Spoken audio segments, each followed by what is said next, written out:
Hi there, my name's Jamie Rushton. I'm the clinical behaviourist at Village Vet in Hampstead.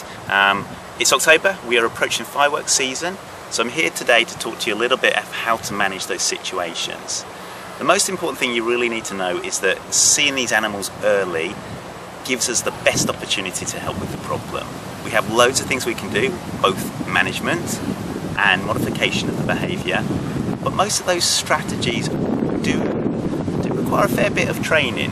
Some of the training is really simple, but if you really want to modify how the animal feels about their noise sensitivity, then there are things you're going to need to work on. If you want to just manage the problem, again, there are better ways than others of doing that. Likewise, we have lots of medication as well that is out there now. We have things that are available over the counter that may be suitable for animals with low level of anxiety. We have stronger stuff that we can prescribe if we feel that your dog is particularly distressed by the fireworks. The key is, though, if they are that distressed, they may well even benefit from preemptive treatment for next year. And with New Year coming up, with Diwali, we have a lot of seasons available now that we see fireworks being used. That being the case, we want to see these animals early so that we can actually adjust how they feel about the noise, rather than just having to pretend it's not there with heavy use of very strong medication, really. Most dogs are presented probably when they are showing the distress signs, so things like digging and barking and scratching. Well, we would consider those actually very strong indicators of fear.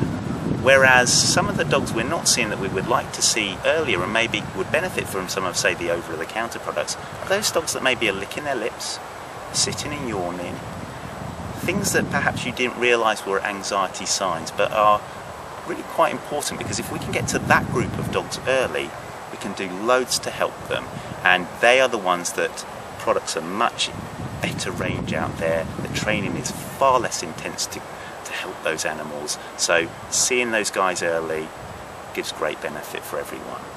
There are medical reasons that can cause noise sensitivities, and there are also some links to other behaviour conditions. So we know that some dogs who are sensitive to sound also have some separation anxiety issues, or maybe have some hyper-attachment issues to their owners.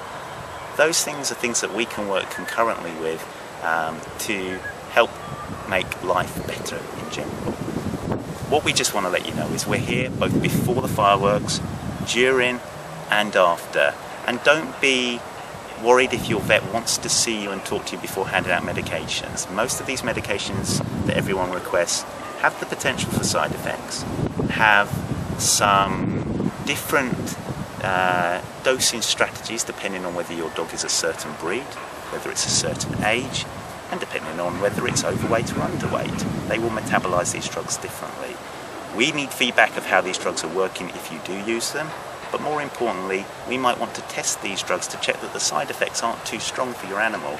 So coming to us now, bright and early, means that we can use test dose before having to wait till the day and actually see the full panic response. So come into the clinic, we're all available.